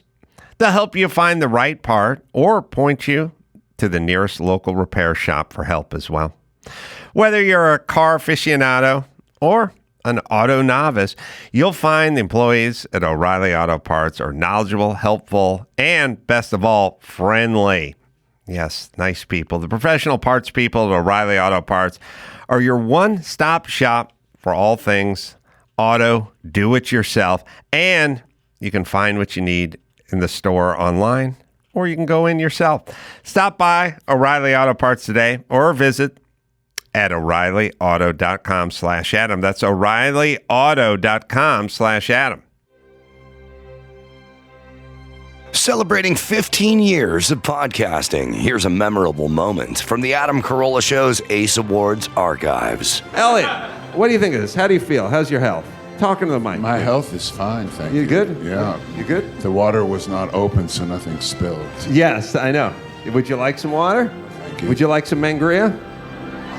You'll try mangria? That's good. We got to get him out of his shell. By the way, do you think I'm in a shell? Yeah. You're wrong. Oh, really? I'm out of the shell. Oh, you're out? Oh, this is you out? This is me, yeah. Wow. I've seen you be so dynamic. I'm an actor. Oh, that's it. Let's talk about this acting for a moment. Talk some more? Yeah. Now, for some new memorable moments, let's get back to the Adam Carolla Show. Patrick Fabian in studio. Got a film on VOD, The Way We Speak. We'll get into that. Again, most people know you as Howard Hamlin on Better Call Saul. Ever work with Elliott Gould? No, I did not have the pleasure of working with him, but I did serve on the Screen Actors Guild board with him. And it was my first exposure to being in the SAG politic area. And I was just so intimidated and starstruck. I walked into this room, and there's Elliott Gould. Like, I sat down beside him, and I was like, hi. And he could tell that I was starstruck. And he just stuck his hand out, big paw, and he's just saying, I'm Elliott Gould. I'm like, I know, you're so good. And he goes, I know, it's okay, just sit down. And so I hung out and had a good time with him. I couldn't quite figure it out. I did a live podcast with him, and he was doing that character the whole time. And it sounded combative and standoffish, but he clearly was doing something, and it was kind of funny, and he didn't seem angry or agitated. So I think he was kind of putting me on. He could have been, but, I think also, he was the biggest movie star in the world at a moment, right? And he was out. Was he married to Barbara Streisand or was dating her? Like in the 70s, he's the height of sexuality, right? He's like the man. I guess it's back when we had unlikely male leads, a sort of Dustin Hoffman and Elliott Gould and Alan Alda and guys that were these like Woody Allen, like these guys were big celebs and big male leads, but then there weren't the, Chris Hemsworth types. No, there's not Hemsworth, but look, Elliott Gould knows how to hold a cigarette. There's no doubt about that. He does smoke. He does smoke a cigarette, and we have the same hair, so we share that. But it was there was a time when let's figure this out, because you got the matinee idol good luck, so you can weigh in on this. I'll take that. Thank you very much. There was a time in the 50s and the 60s when the leading man was the leading man. He looked like the leading man. And then we got into this counterculture thing where, again, that's sort of Dustin Hoffman. Like, he would have been way too short and too Jewish, to be a leading man. But then we started getting into this Al Pacino, Dustin Hoffman thing where guys look unconventional. No more big, blonde, strapping, broad-shouldered guys. And now we've seemed to have made our way back to more conventional, but I don't know. Well, no, I'm glad for the swing, frankly. I think it became with when Brad Pitt really took off. Again, we were like, oh, that's what a movie star looks like. Right. And I remember when I started off about 30 years ago, I think it was just before Thelma and Louise hit. And there was an interview, I think, with James Spader. And James Spader was saying, oh, yeah, fucking Brad Pitt ruined it for us all. Yeah. And they're like, why? And he goes, well, we were playing cards, staying out drinking till 4 a.m, and then all of a sudden he shows his abs in Thelma and Louise, and we all have to go to the goddamn gym. Yeah. I love Spader in Pretty in Pink. Oh, wow. Because he engages in a behavior that no high schoolers ever engaged in ever before, which is like, first off, he smokes with impunity at high school. Like, he just smokes. He just lights up, and he stands in the stairwell. He's like, Sport, you're dating, what's her name? Yeah. She's not one of us, you know? And he's like, what do you mean? She lives on the wrong side of the tracks. And when I was in high school, I didn't look at anyone's 401k. Like, I want to try to get laid. You know what I mean? Like, I didn't even know who the poor girls were. I knew who the hot girls were. Where'd you go to high school? North Hollywood High. Oh, wow. You're local. I didn't know that. Yeah. And listen, here's what I'm saying. When I was in high school, there was a hot chick, and her name was Flory Aguilar. And she lived in, like, the Deep Valley, you know, probably like Sun Valley, but she was hot. You know what I mean? And I was hot for her. And then there was Debbie, who lived up the hill, who was not hot, but her family had a lot of money.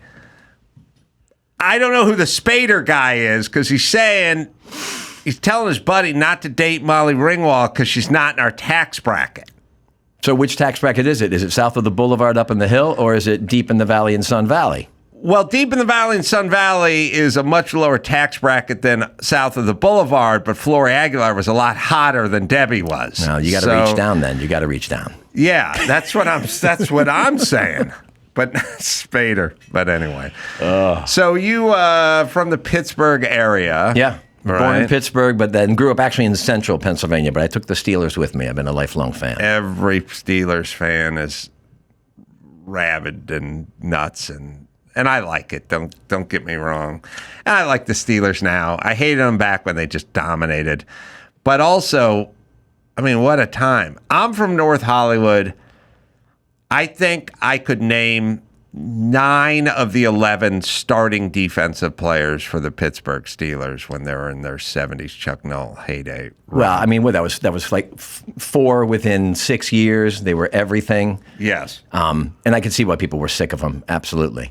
Then they took a little time off. Oh, yeah, they did take a lot of time off. And then they came back, and now it's kind of easier to root for. They are easy to root for, but, you know, it'll be curious to see if Russell Wilson's going to have a second act. Oh, right, because he's over there now, and Justin Fields is his backup. So there should be some storylines there, one way or the other, coming up this season. So the acting, where does that come in for you, or how did it come in? Sorry, you know, I got involved with playing instruments and chorus when I was in elementary school and high school, and I was short. So when everybody started to play football and stuff in high school, I was still tiny. So I played trombone. So I ended up being president of the band in high school instead of captain of the football team. And that lent itself to getting on stage. And then I went to school at Penn State for acting, which my parents still are sort of puzzled that they give degrees in that sort of thing. Yeah. And then I came out to Long Beach. I got a master's degree in theater, which my father was also like, they cannot be giving a master's degree in acting. But they did, and I took it. And then I came into Los Angeles and started waiting tables. And that was probably about, 30 some years ago. Were we unfair as a nation to Joe Pa? Wow. You know, I lived there during their last championship in 87. And what I know is that I ran into Joe Pa a couple of times when he would be walking his dogs north of campus. And true to the stories about him, without a doubt, we'd want to talk football, and he always wanted to talk about what we were studying. He wanted to know what we were studying and what we were doing. He goes, oh, you're in the shows. My wife and I try and come see the shows, but it conflicts sometimes with my work schedule. So my personal experience with him was one of everything that has been advertised. But however, I saw a great documentary called Happy Valley, which was written was filmed by somebody who is not a part of the culture, the football culture, or Penn State. And they just sort of did an observation on sort of the mass hysteria that college football can be, and you know, the warning flags and the blindness that can come in with that. So I wasn't there. I don't know for sure, but I know that a lot of people were hurt that probably shouldn't have been hurt. Joe Pa may, in his own way, his fall from grace could be greater than Bill Cosby's. And the reason I say that is because Bill Cosby had a fall from grace, but Bill Cosby earned it. Joe I'm not sure if he earned it. You know what I mean? Well, yeah. And Joe Paterno was one of the most beloved characters just in America. I mean, transcended college football. Everyone beloved. And then the whole Sandusky scandal comes out. And then he gets fragged right at the very end. And they tear his statue down. And then he dies. Boom. Like, he went from a god, a deity, could do no wrong, and was just going to waltz off into the sunset, being thought of as one of the greatest Americans ever. Forget about college coaches. Gets caught up in a scandal right at the end, tear the statue down, dies. All gone. Which, so I'm here to tell you, kids, it ain't over till it's over. I don't care how exemplary your life has been. I don't care how many awards you've got. I don't care what kind of pillar you are in the community. You can go out on a low note. And you know what? When I graduated, and even 20 years after I graduated, had you even whispered anything like that, I would have been like, you're crazy. That would never in 1,000 years happen. And then it happened. And to your point, happened so quickly. It reversed, it changed, boom, dead, gone. Yeah, and they tore his statue down, Took it right down, yeah.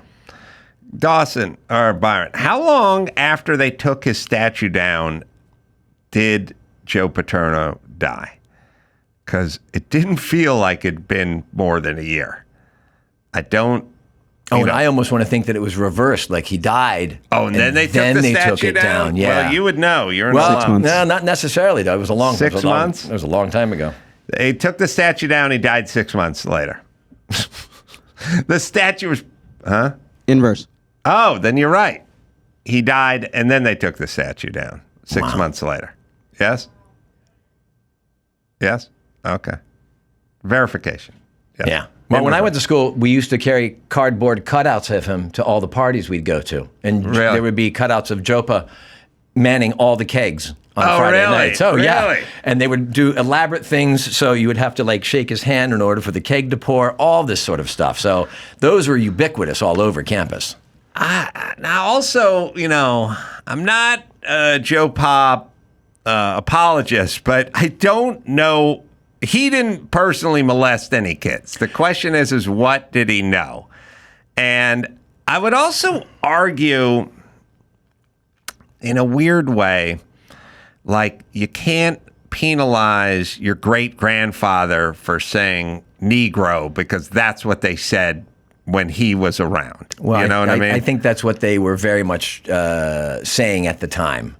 They were saying at the time that he was a different generation. When information was relayed to him, he didn't even know how to process that. He was focused on this. I mean, that's what they were, excusing or apologizing. I don't know because, again, none of us were actually there when that information was given.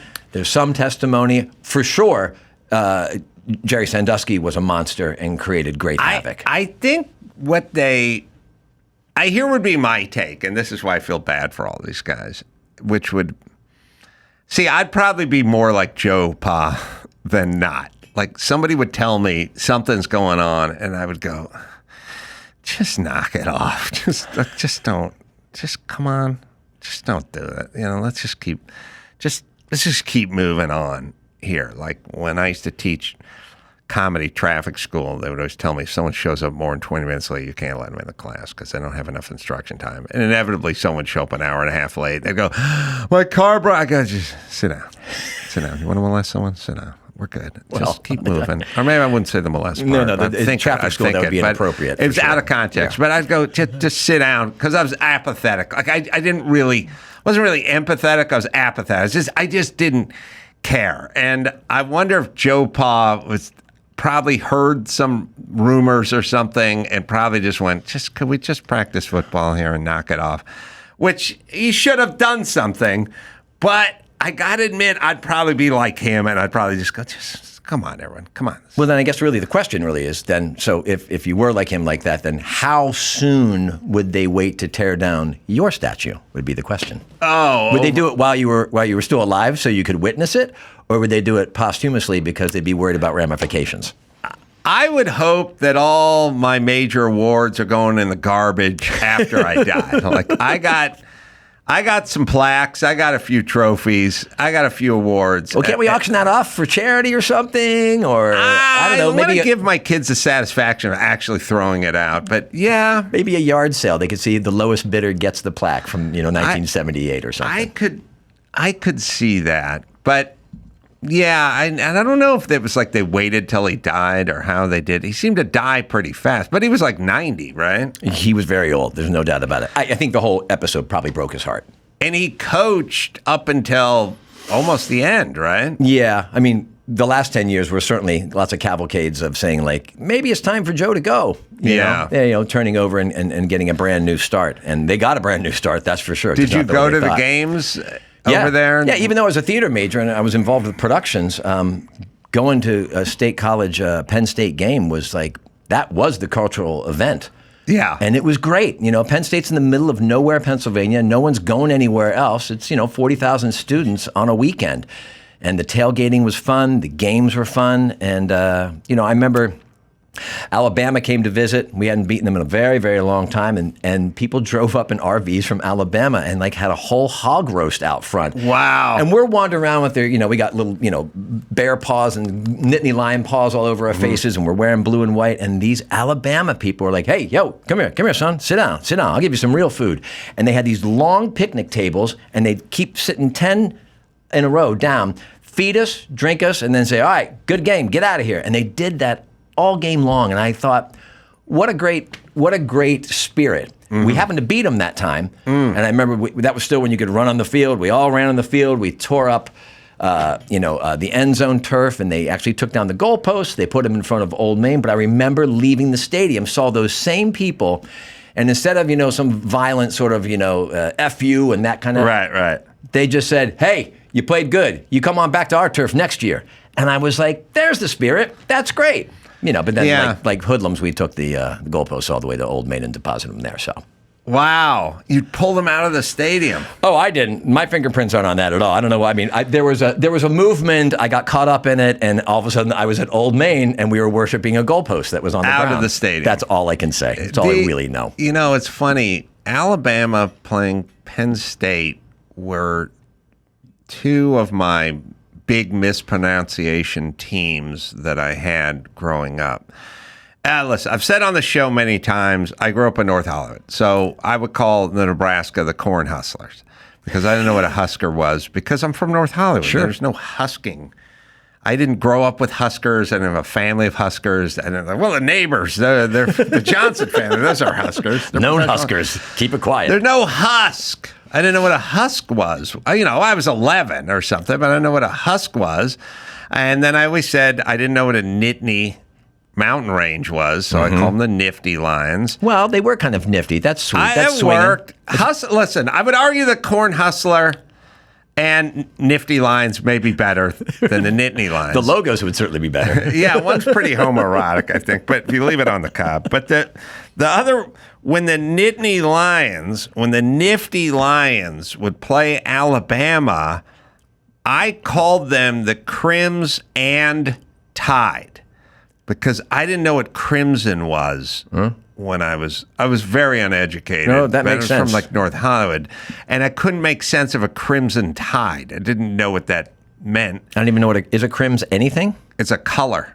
No, crimson, but is... a crims isn't... No, that's the whole part. It crims... It just sounded like... It sounded like Crims and Tide, like a law firm. So you're like, what is this? I didn't know what it was, but I still tried to make it into something because I didn't know what crimson... Well, and then they also show up only with red helmets. So you're like, well, that doesn't give me a clue. Right. Like, there's nothing on it. I don't even know who the guy is or the mascot is that runs around for them. Yes. So when the Nifty Lions would play the Crims and Tide, I would just be sitting home in North Hollywood. The Nifty Lions, that sounds like something you find at the dollar store, though, all of a sudden. You're Nifty like, Lions. We're shopping colleges. We're going to go down to the dollar store and get an education. So you go from there to Long Beach or San Diego? No, Long Beach. Long Beach. Yeah, sorry. yeah. I knew there was an ocean there somewhere, which is a million miles away from Happy Valley, which I've driven through. Yes. There's nothing there, but I was driving from D.C. to was doing a gig or something. Where was I? New York. I'm trying to think of where. If you're going from New York to Pittsburgh, you probably go right through it. Maybe that's what it was. Yeah, I was going from New York to Pittsburgh, drove through it, saw the Joe Pa statue back before they got on Before they got to it. Thought it was cool, but it is just in the middle of nowhere. Yeah. And then you go to Long Beach, which is not the middle of nowhere. No, but I went to Long Beach thinking it was right next to Los Angeles, which I guess in theory it is, but it might as well have been anywhere else, because once you're in school doing that. But I was glad. Long Beach was a great place to be. I enjoyed going to school there. Good education, fun times, and I got to wait tables down at right near the Queen Mary. So I'd watch the fireworks go off of the Queen Mary almost every night when they'd shoot them off. And at that time, they used to have the Catalina Express would come in. So I was just, going to school and waiting tables. And then when school finished, I moved up to L.A. and started waiting tables. How'd Better Call Saul come about? Just, 30 years of good luck, basically. Saul came up just like every other job I've ever gotten, frankly. I got a call, I got an audition, I did the best I could. And for most of the jobs that you go in for, this, you want to be the answer, and you're not. Yes. It almost doesn't matter whether you're good or not. You're either the answer for their question or not. And in this case, I ended up being the answer. Just before I got this job, I had auditioned. Well, I woke up in my house with my kids and my wife on the wrong side of 50, as they say, realizing that the phone's not ringing. And then I got an audition for a thing called Dog with a Blog. And I was like, well, great, I guess. That's ABC Family. The dog is number one on the call sheet. So I put my ego in check, and I go down for the audition, and there's like 20 of me. Some of those guys have Emmys, and I'm like, oh, I'm in a cold, awful business. Anyways, I audition, they like me, I get a pin put in me, and I think, well, this is great. I'm going to be in a show that my kids can watch, blah, blah, blah. A week later, no call. So I call my manager and say, hey, what happened to that Dog with a Blog thing? And he goes, oh, he checks, and he goes back to me, and he calls me and says, they went with the name of your name. Don't worry, we'll find you something. And I thought, if they're going with a name of your name on Dog with a Blog, I'm dead. They went with Elliott Gould, by the way. He was really good, though. They made him a recurring. Double scale and everything. It's a brutal. It's not a brutal business. It is in the sense it's a low percentage business. A lot of people want to do it. There aren't as many jobs as there are people who want to do it. No. McDonald's is the exact opposite. There's more jobs than there are people. I worked at McDonald's in high school. I know that gig. I worked at McDonald's in high school as well. Never get the grease off my arms. Cuticles still smell like onions. Gross, man. Gross. You work in the grill, huh? I worked the grill. I worked the front of house. The grill was my favorite because you really could just sort of put it on automation. Plus, I don't know if you ate during your shift, but... I would throw... Well, the good news... One time I had to throw away like 9 fillet of fish, and so I ate them by the dumpster. And then I hid a lot of them by the dumpster. No, I ate lots of things by the dumpster, too. No one's looking, man. No, and I stashed them by the dumpster so I could get them after work. Okay, that's... And then I can't remember what the food policy was. You got a discount or a freebie? You got a discount. I don't think pies were included. That was the big no-no. Couldn't have the pies that would burn your mouth, right? You always burned your mouth on the pies. Because... While the outside was room temperature, the inside was molten. So that would happen in any situation. I will say there's nothing I liked at Jack in the Box more than McDonald's except for the pies. The Jack in the Box apple pie was good and better than the McDonald's one, which had a weird flaky kind of crust on it. I don't know if you could call that a crust, but it was something that contained the lawsuit lava. hot. Yeah. Well, you cheer the steel town on when they have those cauldrons of liquid metal. Right. That was really the cauldron of what it would be. It was like a smelting pot. Oh my God. For apple. Yeah, the apple and the cherry. The cherry was my favorite. Cherry. Okay. And it was all natural flavoring, which was really good, and coloring. So that was great. That didn't affect me at all. So I don't get this Dog with the Blog job, and I'm like, oh my gosh. 2 weeks later, I get an audition for this thing called Better Call Saul, which is obviously the prequel to Breaking Bad. And I think, well, if they're going with a name your name for Dog with the Blog, there's no way I'm getting this. And I go down to complain to my wife because they only give me 3 pages of sides, and I'm like, I don't even know what's going on, blah, blah, blah, blah, blah. And she says, well, then you can just make up what you want. Isn't that great? Of course, it's not the answer I want. Right. And I said, it's like being on a merry-go-round, throwing a dart 50 yards down, trying to get something. Anyways, I go in hoping that I'm going to get a recurring on The Walking Dead because the casting directors are doing The Walking Dead, and that's like in the 4th season. Well, I don't get that. I do 2 runs at the audition. Thank you, Sherry Thomas, for making me do it again. And then a week later, I get a call. Vince Gilligan saw my tape. I go in, I test, I get the job. All of this happens within about 6 weeks. So in my book, acting and success is exactly that.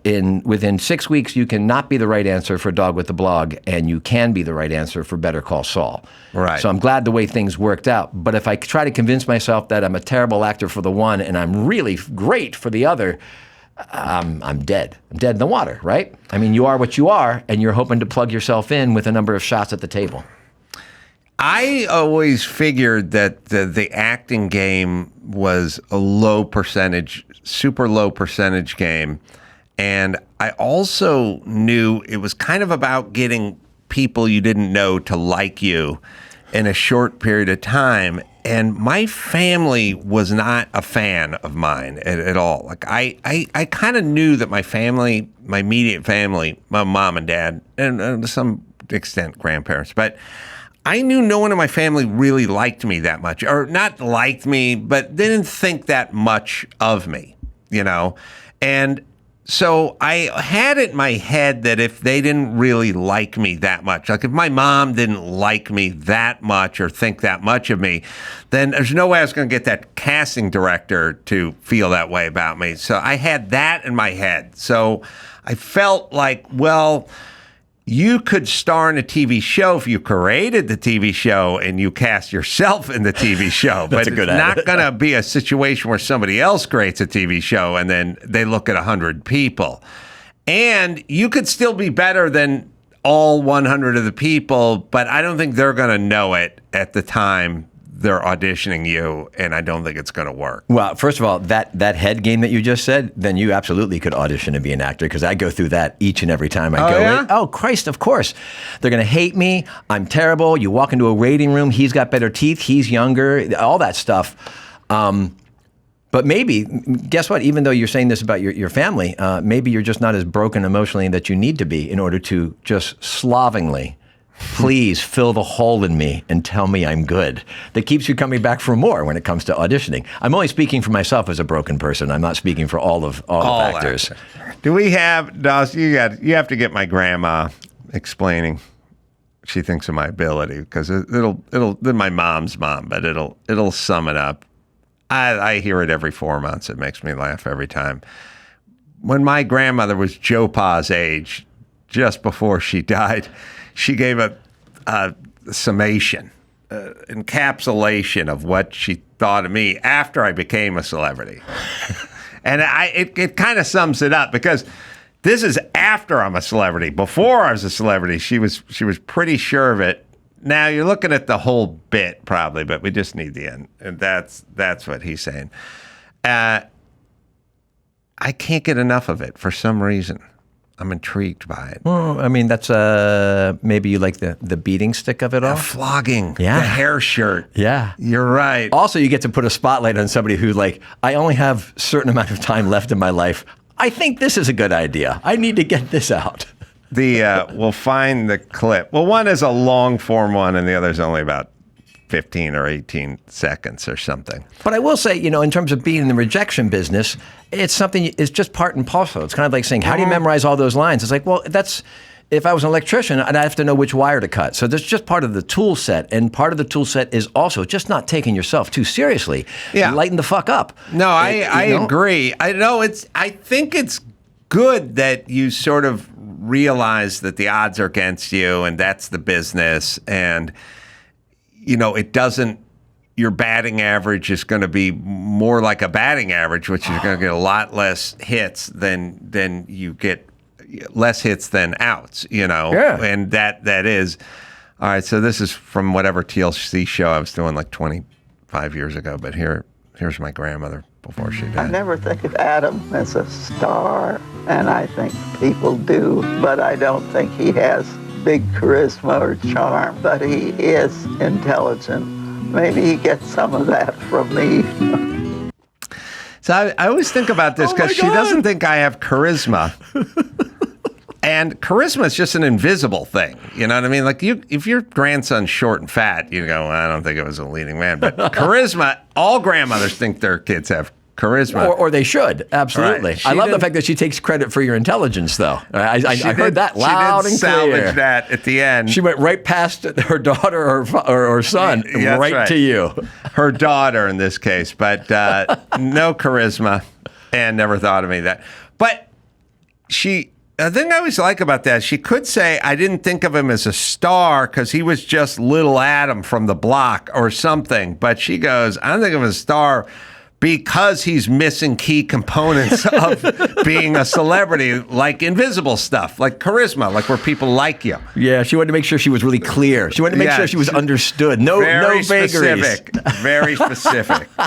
Yeah. Well, that makes me want to call my mom and dad and be like, I love you guys. Yeah, absolutely. That's right. So that was the thing that created my mom. She passed that right down to that. Wow. Well, yeah. I'm not qualified to really, be on the couch to go ahead and I'll analyze get on the all couch. that. You'll do it for me. Yeah, I'll just listen. A steno pad. I'll listen and all day tell me long. what you think. The Way We Speak, by the way, is the movie, which we should talk about while we're here. Sure. VOD platforms. That's wherever you get your video on demand. That'll be July 23rd. So this project, what got you there? How'd that happen? Somebody was a fan of Better Call Saul, and it's Ian Ebright, who's the writer and director of it. It's his first feature. So he got a script to me, and I read the script, and I called him up. I said, I think you're trying to say something here. I'm not even sure what it is, but I like that you're writing something like this. And so we decided to collaborate, and we all showed up in Portland. We shot an indie movie, bare bones, in 18 days, and our DP, AJ Marston, made it look beautiful. And it's gorgeous. Spoiler alert, there's no bombs, there's no superheroes, but there's emotional bombs. There's a bit of pause, and right now, today, it's as you know, it's a little divided and corrosive and crazy in the dialogue of what's going on, and this provides a little respite for that, a little introspection. There's a debate in it that's about God and whether or not God exists. I play the guy who does not believe that God exists at all, and I get to use my words as weapons and sort of deconstruct all of that. But at the end of the film, I think the audience is rewarded with an ability to go ahead and make their own decision about what they want to take from it. And the film is not here to be didactic or tell you anything how to think, and I like that as well. So it comes out on my dad's birthday, July 23rd. Wow. So, only if you want to break an old man's heart, you better go ahead and pre-order this on Apple if you don't mind. Yeah, nothing better in a movie that makes you think a little bit. That's kind of, when you think about movies, we're talking earlier about like Woody Allen. Like I love like Crimes and Misdemeanors. Crimes and Misdemeanors is one of my favorites. Hannah and Her Sisters also right up there for me as well. Hannah and Her Sisters, which always made me laugh because Jimmy, I think it was Jimmy's Uncle Frank from New York or whatever, but it always made me laugh. He had this real New Yorker uncle, and he's like, you see that Hannah and Her Sisters? And I was like, well, you got the A and the R, but they put them in the wrong place, Uncle Frank. You got to move it. Hannah and Her Sisters, right? Sisters. I go, no, it's Hannah and Her Sisters. And the only time that ever happened that way, again, was there's a Spanish language version of that. So the New York version of that is Hannah and Her Sisters. The Spanish language version of that is I had a barber once who had a thick Spanish accent who told me he was thinking he wanted a new car, and he said he was going to trade in his Bobo for a Saab. I said, you mean your Volvo for a Saab? And he said, yes, my Bobo for a Saab. And I said, okay, you can say both. You got them both. You can say the V and the B, but you got to bring them around. And he's like, Bobo. And I was like, Volvo. Volvo. I was like, no, just Saab. I was like, Saab. I was like, you can do them both. Couldn't get them. You do them both. Just move them. Just put them in the right place. Could not do it. Did he get the car? I'm trying. This guy used to be across the street from the old Acme Theater, or the Two Roads Theater. Work on out Tujunga. Yeah, on Tujunga. Yeah. I took an improv class there years ago. Oh, like we're across from Vitello's? Yes, Vitello. Yeah, Yes, Vitello's. Robert Blake's I'll take the booth in the back. stomping ground. Right, no. Oh, you took an improv class at the Two Roads Theater? Oh, sorry, your thing. Yeah, at the Two Roads Theater? Yeah, I mean, this is probably back in like 1992 or 93. I'm terrible at improv. Wow. Yeah, and I showed it. I showed it like 6 weeks in a row to let them know, just in case they were worried. What that was maybe Who ran it? You know, Vanessa Thomas was somebody I went to school with, and she knew somebody, and I don't know. I don't even remember who it was, but Vanessa Thomas from Canada? Yeah, she was in my troupe. I went to Cal State Long Beach with her. We graduated together. Oh, really? Yeah, she took me to that, and I went, and I was terrible, and I dropped out because I didn't like feeling ashamed so quickly all the time. Vanessa was... And then she was a DJ. She was very early in the Acme Theater. Yeah, okay. And I was friends with Vanessa. Yeah. And she changed her name to Joe Thomas when she became a DJ, I think for a country station here in Los Angeles. Oh. I haven't spoken to her in years. It's such a... All right, so this is weird. Now it's gotten all crazy and weird. No, because I'm revisiting my shame of being in improv. So that's good. No, it's great to come on and feel bad. Here's the crazy. All right, you got to look up Vanessa Thomas now. All right, so Leah was in here earlier just today. Before, yeah. Yes, and she was explaining that she had a third nipple, a superfluous nipple, and I was going to bring up the fact that I know somebody that has another physical difference, abnormality that is different in the sort of feminine department. Uh-huh. And I was going to get into it with her, and that woman is Vanessa Thomas, who may have been studied in literature, in medical. Oh, hi. That's literature. Hi, Vanessa. We went to school together. Now, you're going to have to look out. I don't really want to out her, but she has a physical semi-sexual abnormality, which is different than having a third nipple, but it's not too far away. I do not know anything about that. You don't know anything about this? No, I don't. Well, it's a thing. And it was shared freely, with the members of the Acme Theater. And so while Leah was sitting where you're sitting, talking about her third nipple, I was thinking about Vanessa the whole time, a name that I rarely think of and that I haven't brought up on the show, maybe ever. But I was thinking about Vanessa. And now here we are. And then you, as the only person in 3,500 shows,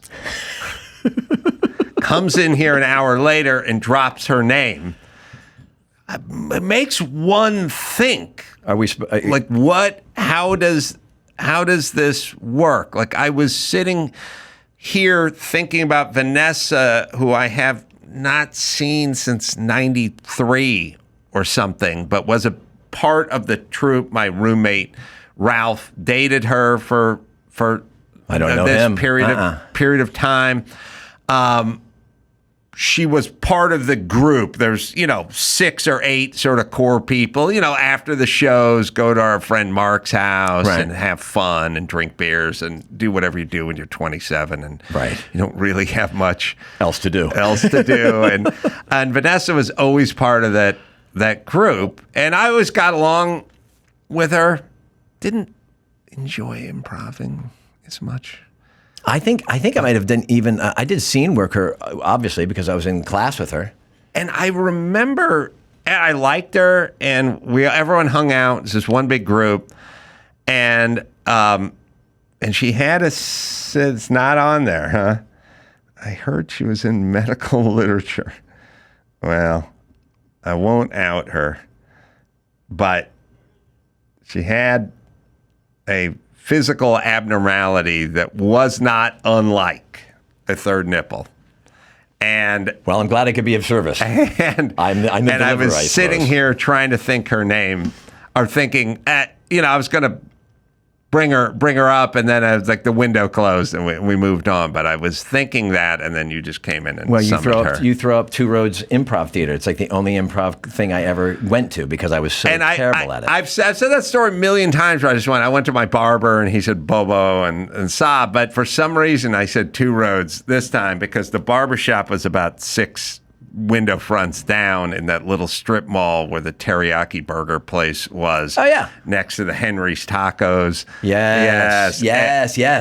Yes. And so the Two Roads was this miniature little theater, which was the first home for the Acme Theater before it was the Acme Theater. We were the Two Roads players. And then when you got there, I was probably building the Acme Theater that's on Lancashire and NoHo that we worked out of for like 3 years or 4 years before then moving to the West Side. Wow. And Vanessa, who is in Acme, told you to go to Two Roads. Right. Because I was probably working on the other theater. Because we had just gotten out of yet. college and she was hustling and doing stuff. Matter of fact, I think she got me my first agent too. Really? I think she did. I think she introduced me my first agent. So what year did you graduate? 89. All right, so from Long Beach, and I came right up. So we were doing Acme starting in probably 89, 90. That makes complete sense. Who knows? Maybe actually you were teaching the class and you told me to get the hell out. No, they never let me teach any improv classes. Well, then maybe quietly you just gave me looks that made me know it was time to leave. I wonder who your teacher was. If we would even know him. I don't remember. I remember being. You know what I remember? I remember being nervous the whole time. I remember being nervous and I couldn't get control of getting loose and being present. And did you come back for multiple classes or you just did the one? I think I came back like 6 weeks in a row and I felt progressively worse each time. And so I was like, and then I, got scared and I left and that was it. I thought first off, you seem very relaxed, comfortable in your own skin. Acting and improv aren't the same, but they're close-ish that you have to kind of hit your mark. Or, hit your mark, but you have to be on stage and and the talking and listening, obviously. Talking and listening. Yeah, I would think it come pretty naturally to you. I've done it since, but I never pursued it because there was plenty of people out there who already were 75% there. And frankly, I didn't feel like working at it. Yeah, you would sometimes run into people and they did a cast of characters and voices and they seem so quick-witted. You're right, like, and I would get intimidated. I would that didn't work out for me. So, but eventually, 25 years later, it kind of worked out. So that's good. All right. Well, we'll go out on a high note. The high note has to be this. I've got this new product I want to push. Do you mind? Oh no, go ahead. Great. It's called Patrick Fabian's One Bowl. It's one bowl and one spoon, and every man should have it. Yes. Because it's all you're ever going to need again. Dawson, you are a perpetual bachelor who lives alone in a freshly remodeled kitchen. Yes. Do you run your dishwasher? Once a week or so. Wow. I don't like to wash dishes, so I will just load it up. It takes a long time. I will not run the dishwasher until I'm completely out of silverware, and I got like 9 forks. But so my contention is when I'm rinsing the bowl or rinsing the fork, if I spend another 8 seconds on it, it's clean enough for me. Now, see, what women should know is it's not like I had some Hell's Angels over and served them brunch. It's only been in my mouth. You know what I mean? Like, my feeling is, how bad can this bowl be? It had my cereal in it, and I get there's organic matter, milk or oats or something, but it's kind of my fork and my spoon or my mug. It's a coffee mug that had only Adam's lips on it the day before and the day before that. So the next day it'll have Adam's lips on it again. So I don't have a kind of, where's this mug been? But then I also feel like hot water rinse on a coffee mug I'll do that is with a enough. coffee mug. Okay. That seems to be enough. Mug, yeah. Forks and knives can get a little tougher sometimes, but I'll even do it with the plate because I feel like once I'm rinsing, I'm just there. I go next minute with the sponge and we're done. The only time I'm physically washing a piece of silverware is because I don't have any silverware. I won't wash it right after. It'll go to the dishwasher. You go right up to the limit. Yeah. Yeah. That's right. I live dangerously. No, that's all right. I got the mug sitting in the bottom of the sink. silverware goes in the mug filled with water. So it never bites, like it never dries on it. It's always there. Then stuff comes out, gets some sort of cursory warm water rinse. Oftentimes my fingers more than the sponge, and then it's all right back in my mouth. And the cycle never ends. Well, you get all those all that stuff you were talking about before, right? All the germs that your body absolutely needs. The sebum and all the stuff your body needs. Joe, I know you don't. You're that way too, right? Well, they say using a dishwasher actually saves water as compared to cleaning things in the sink. But if you're not actually cleaning anything and you're barely running water on it, you've actually outsmarted both. So props to you. Barely. All right, I'll give you half the proceeds for the one bowl. All right. I should really just take the bowl. A logical extension of what I do is I should just bring it in with me to the shower, just set it on the floor, because that's as clean as I am. And I get it. Everyone thinks I'm disgusting, so I'm fine. But the greatest 4 days of my life was me and Mike August staying in Dr. Drew's condo in Manhattan. One mug, one bowl, one fork each, and all the meals, everything just sat in the sink and get rinsed, and the Chinese food would go into it. But I also realized I cannot live without a microwave. Oh. I cannot exist without microwave. I don't need a stove, but I need a microwave. Yeah, if somebody said to me today, look, Adam, you're going to make it to Joe Pa's age, but with no scandals, but you're never going to be able to use a microwave or watch a TV again, I'd go, give me that pistol, because I'm going now. And they'd be like, but what about your children? I'd go, they would understand. They would understand. I think they would understand. Because I stayed in Drew's house for 4 days and couldn't figure out his microwave.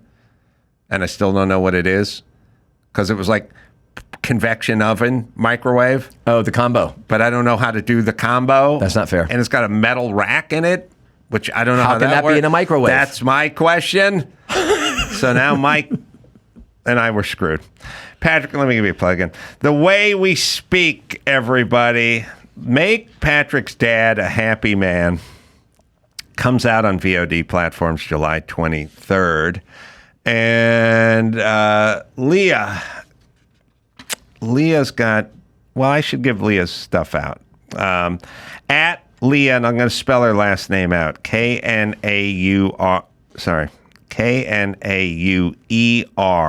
is how you would spell. That's Instagram, TikTok, her website as well. Just put the .com under that. And me, I'm going to be at Kimmel's Club in Vegas on July 25th doing shows. I'll be at Alcazar Theater with Dawson, everybody. That's in Camarillo. I can't see it from here. Carpinteria. The Carpinteria and Camarillo are too close in every sense of the word close. Wouldn't you say? It's my push and pull of cities. Spread them out. We'll do stand-up there at the Alcazar Theater. Dawson's going to do it. I'm going to do it. Just go to adamcarolla.com for all the live shows. Until next time, Sam for Patrick and Leah saying mahalo.